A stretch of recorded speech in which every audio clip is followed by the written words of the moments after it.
Cuando llegaron a donde estaba la gente, se acercó un hombre a Jesús y arrodillándose delante de él le dijo: Señor, ten compasión de mi hijo, porque le dan ataques y sufre terriblemente.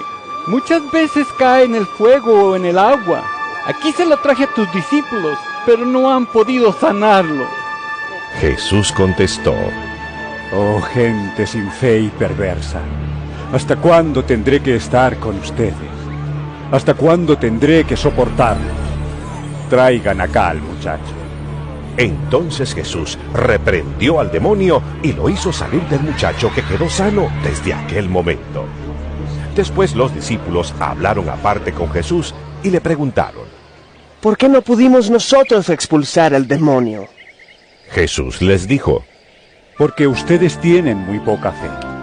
Les aseguro que si tuvieran fe, aunque solo fuera del tamaño de una semilla de mostaza, le dirían a este cerro: quítate de aquí y vete a otro lugar. Y el cerro se quitaría. Nada les sería imposible. En leyendo la Biblia hoy nos toca el libro de Mateo capítulo 17 y lo primero que encontramos acá es la transfiguración de Jesús. En el verso 1 nos relata que Jesús decide tomar a Pedro, a Santiago y a Juan y los lleva a un lugar alto. De cierta manera tenemos que darnos cuenta de que Dios, o Cristo más bien sería, escoge a 3 de los 12. De cierta manera tenemos que verlos a ellos como que con un privilegio, con algo que Él les iba a mostrar, que Él quería que ellos vieran. De cierta manera quería sembrar en ellos algo que era necesario, o por alguna razón él veía capacidad en ellos para poder visualizar lo que van a visualizar. Eso es lo que entendemos en el primer verso. En el verso 2 empezamos a darnos cuenta de cómo sucede la transfiguración de Cristo. Y dice que empezó a cambiar su apariencia. Ahora bien, paremos un momento ahí, porque tenemos que entender qué fue lo que realmente pasó y por qué Cristo empieza a cambiar en cuanto a su apariencia. Lo primero que tenemos que llevar es a recordarnos cuando el Espíritu Santo vino sobre él. He mencionado en algunas partes donde les he explicado que el Espíritu Santo se manifestó en Cristo de una manera suprema, no hay en ningún ser hablando fuera de Cristo que el Espíritu Santo se haya manifestado de una manera mayor. Eso es lo que yo he tomado. Entonces, el Espíritu Santo es el que juega el papel esencial. Él es la esencia de Cristo y lo ayuda a que Pedro, Juan y Santiago lo vieran tal como Él es. Dejaran de ver al hombre, dejaran de ver al humano, a la carne que ellos conocían, y vieran el trasfondo, vieran la realidad. Esto es algo que también tenemos que entender en nosotros. El único que puede hacer que nuestro ser, nuestra verdadera identidad, o nosotros como verdaderos hijos de Dios, necesitamos comprender que el único que nos puede ayudar a nosotros a la verdad, a dejar la mentira, el engaño, a dejar todo lo que de cierta manera se quiere manifestar en nosotros, es el Espíritu Santo de Dios. Ese es el único que nos puede volver santo, nos puede llevar a toda verdad, nos puede llevar a vivir el amor, nos puede ayudar a nosotros a poder entender nuestra verdadera naturaleza. Nosotros, la mayoría nos ven, algunos tienen la capacidad de identificarnos como siervos de Dios, algunos solo porque otros lo dicen y lo dicen ellos, otros que realmente pueden percibirlo y otros hasta nos creen mentirosos y todo ello. Pero realmente lo que quiero que entendamos acá, que no es lo que las personas dicen, nosotros tenemos que aprender esto, sino entender que el único que nos puede ayudar a nosotros a volvernos hijos de Dios, a poder mostrar nuestra verdadera naturaleza, de igual manera es el Espíritu Santo en nosotros. No hay otra forma. Por más que yo ore, por más que, digamos, yo no les puedo decir, mire, a través de la oración el Espíritu Santo se va a manifestar más. No. Sino que la oración es parte de que el Espíritu Santo se manifieste en mí, porque es que yo le suplico al Espíritu Santo que me ayude a vivir su verdad, que me ayude a vivir la bondad, que me ayude a vivir la fe, que me ayude a vivir. Él es el único que puede establecer en mí lo que realmente necesito para ser hijo de Dios. De igual manera lo hizo con Cristo en esta parte. Entonces dice que otra parte empezó a cambiar, es que su cara se volvió como el sol y sus ropas blancas como la luz. Digamos, la magnificencia,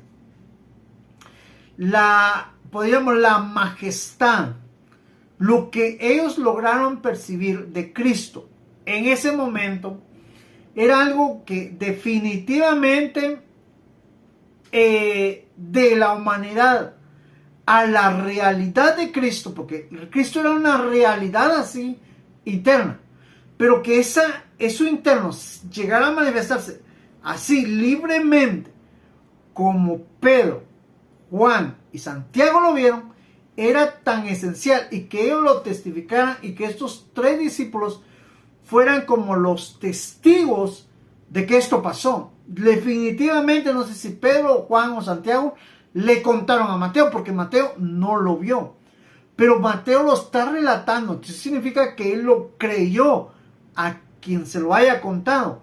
Entonces tenemos que comprender esa parte, porque realmente Cristo se manifestó, digamos, su verdadera identidad se pudo ver. Por ello es que nosotros hoy en día, al ver esto, como que, bueno, en mi caso, yo me impresiono, no solo me convenzo de que el Hijo de Dios en la tierra estuvo. Hoy nos ha dejado la promesa, que es el Espíritu Santo, y que un día volverá. En el verso 3 y verso 4 encontramos en el 3 que dice que ellos lograron visualizar que estaba Moisés y Elías conversando con Jesús. No pudieron escuchar, solo vieron eso. Dice que Pedro, en el verso 4, dice que Pedro le dijo a Jesús: Señor, qué bueno que estemos aquí. Haremos 3 cosas. Veamos algo acá. Pedro, digamos, de la impresión, veamos como, digamos, él quiso como que querer agradar, querer, de cierta manera, darles a ellos la importancia, pero lo hace de una manera incorrecta, porque ese no era el plan de Dios. Digamos, el plan de Dios es que ellos lo vieran de una manera natural, tal como Él es, como realmente Él es, lo pudieran ver. Pero ellos ven esto y Él, bueno, quisiera hacerles 3 cosas, una para Elías, una para Moisés. Digamos, la forma en que se expresa Pedro no pudo visualizar realmente, uno puede lograr entender que no pudo percibir lo que realmente necesitaba percibir, que Cristo era el Hijo de Dios, aunque ya se lo había dicho: tú eres el Mesías, tú eres esto. Ya él ya de cierta manera había cierto convencimiento, pero pienso, es muy mi interpretación, lo voy a poner así, que él era como para decir: yo sabía, Señor, yo lo sabía, y siempre me lo había revelado el Padre, que tú, esta vez, tú me has convencido que eres el Hijo de Dios. Pero bueno, fue algo que Pedro hizo, que lógicamente estoy diciendo, tal vez por mi deseo de que si yo viera a Cristo así, fuera algo magnífico, algo maravilloso. Tal vez por eso lo digo. Verso 5 nos habla que mientras Pedro hablaba con Cristo y le decía lo que le estaba diciendo, hubo una nube que posó sobre ellos, y salió de esa nube una voz que decía: este es mi Hijo. El Padre confirmando quién era Cristo, a quien he elegido, escúchenlo. Como que dice, esta es la verdadera razón, este es el verdadero evangelio, porque ese evangelio significa, esta es la verdadera promesa, sería la palabra indicada, para que nosotros lo entendamos. Esta verdad, este es mi Hijo, a Él escuchen. Crean, esos acontecimientos solo confirman, solo afirman y establecen en nosotros fe y confianza para creer y testificar y gritar a los cuatro vientos que Cristo es el Hijo de Dios en la tierra en aquel entonces. Ahora, algo que sí puedo dar fe y que a mí me ha pasado a ustedes es esa voz. Es una voz, cuesta describirla porque, miren, es una voz fuerte, pero la voz fuerte la mayoría la describiríamos como miedo porque es fuerte, va a ser como que una voz fuerte, fíjense. Tanto así que yo me acuerdo cuando yo empecé a escuchar esta voz de Dios, yo me acuerdo que yo no la entendía porque yo la escuchaba como un rayo, digamos, cuando yo escuchaba que Dios hablaba en aquel entonces, en mis inicios en el Evangelio, yo escuchaba que me caía un rayo, así a la par o tronaba un rayo, como truena un rayo, no lo escuchaba. Conforme me fui y fueron pasando los años, empecé a escuchar, digamos, de ese rayo, yo empecé a escuchar una voz, digamos, ya no escuchaba el rayo, no que escuchaba una voz, pero solo captaba algunas palabras, digamos, no captaba todo. Hoy en día Dios ha afinado mi oído definitivamente, porque hoy en día ya no escucho el rayo, escucho la voz y escucho lo que Él dice. Tanto así que hace pocos días me pasó algo. Una escena espiritual donde volví a escuchar la voz. Una voz que te da paz. Una voz que te da confianza. Es que es pleno. No sé ni cómo explicarles. Pero definitivamente la voz de Dios es algo. Yo bendigo a Dios porque la escucho de muchas maneras. A veces la escucho, digamos, las personas están alrededor mía y Él me habla a ustedes así.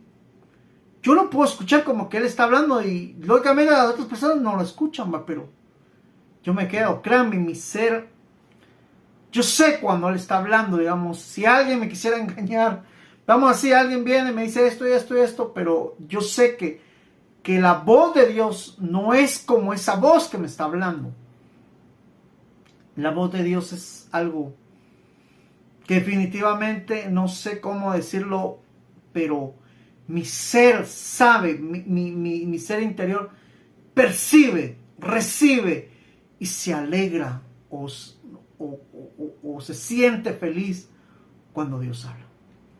Les comento esto porque realmente, bueno, no sé que si alguno acá me esté escuchando haya tenido una revelación así. Yo sé que Dios se revela, a todo lo hace de diferente manera, eso yo lo sé, pero en mi caso yo he tenido estas experiencias que estoy comentando y créanme, es algo glorioso, es algo hermoso, algo que definitivamente yo bendigo a Dios porque me ha dado esa oportunidad.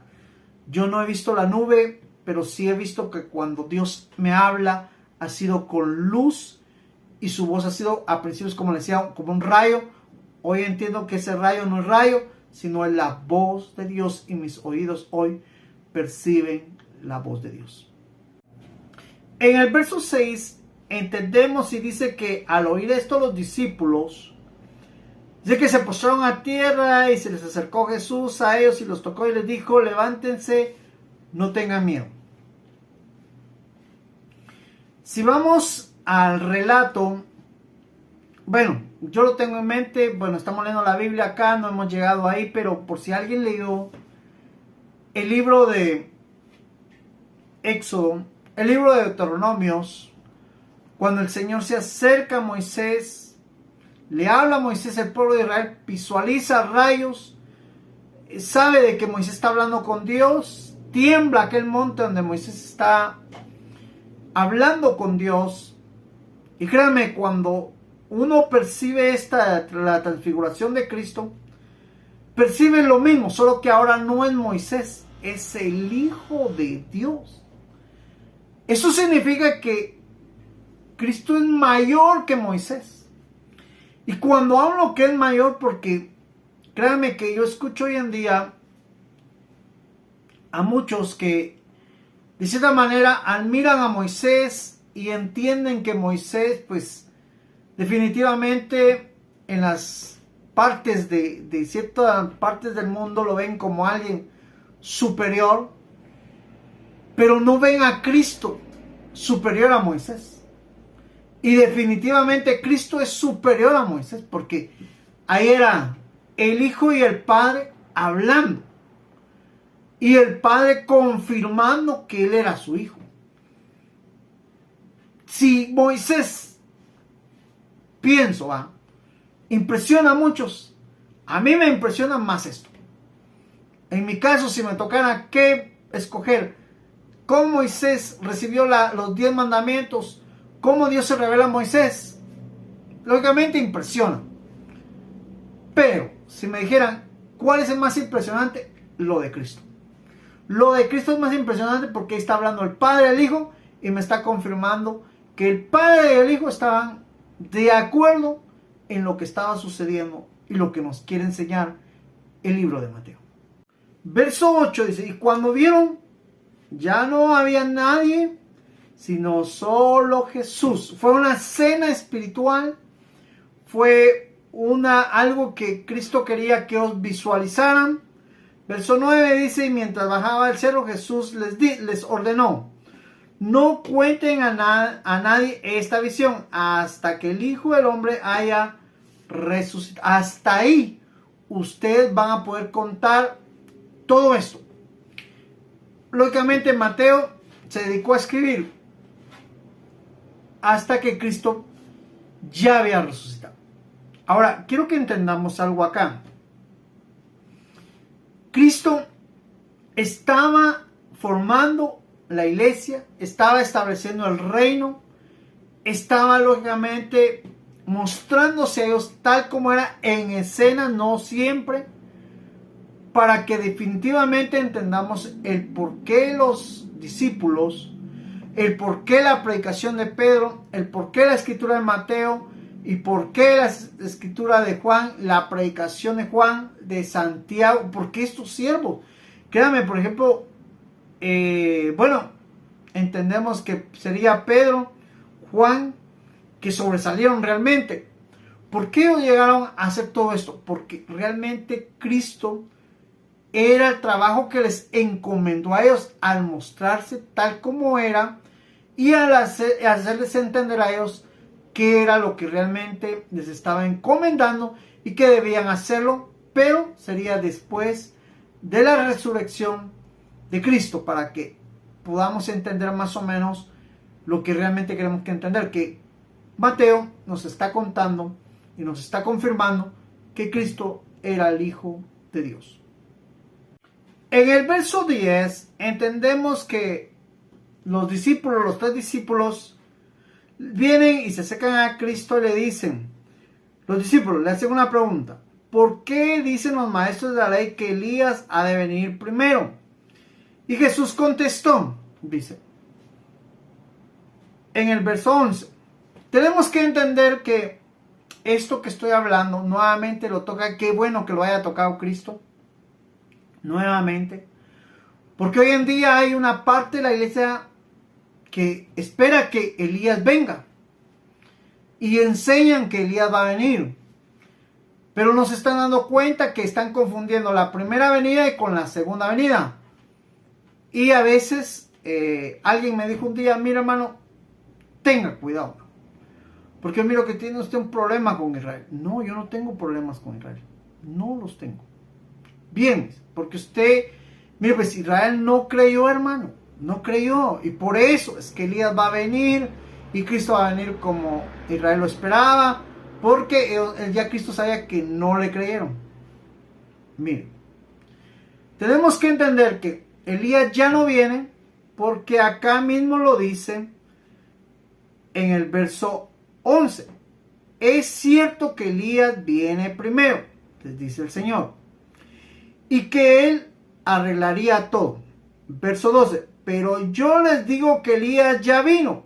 La pregunta sería, si Cristo me está diciendo que Elías ya vino, y ellos, dice, no lo recibieron, sino que hicieron todo lo que quisieron, ¿sí? Del mismo modo, el Hijo del Hombre va a sufrir en manos de ellos, digamos. Elías ya vino, era Juan el Bautista, no le creyeron. Tenemos que entender que Cristo lo está diciendo. Entonces, ¿por qué la iglesia hoy en día dice que Elías va a venir? Y me dice este varón, porque Israel no creyó. Pero si Cristo me está diciendo a mí que Elías ya vino y está diciendo que ellos no creyeron, ¿cuál es el punto acá? Que Elías ya no va a venir. Digamos, el asunto acá no es que el Señor dijo, bueno, Elías ya vino, pero como Israel no creyó, lo voy a volver a mandar. No lo dijo. Elías ya vino, confirmó. Elías ya vino y no volvió a decir que porque no creyeron va a volver a venir. Entonces, tengamos cuidado con eso. No es molestia con Israel, no. Tenemos que entender que buscamos la verdad, y si la Biblia nos está dando la verdad y Mateo nos está dando la verdad, entonces Elías ya no viene, porque ya vino según lo dijo Dios, que debe de venir antes que Cristo viniera, y como Cristo ya vino, lógicamente Elías ya vino. Verso 13 nos confirma. Entonces los discípulos se dieron cuenta de que Jesús hablaba de Juan el Bautista, que era y es Elías viniendo a la tierra, porque así había sido en su primera venida. En la segunda venida no viene Elías. No lo esperemos. Algunos dicen, también viene Moisés. Tampoco, no viene.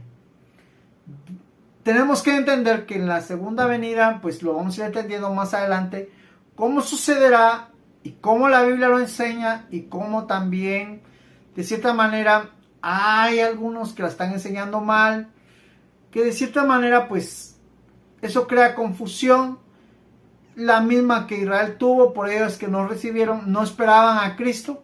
Nosotros tenemos que evitar esa confusión para que esperemos a Cristo, que es el verdadero objetivo por el cual el Espíritu Santo hoy en día quiere manifestarse y se está manifestando tal como es, para que nosotros estemos preparados en ese día glorioso, en ese día hermoso, cuando Cristo vuelva. Aquellos que aún estemos vivos, y si no, pues ya con la muerte física, de igual manera estaremos esperando a Cristo.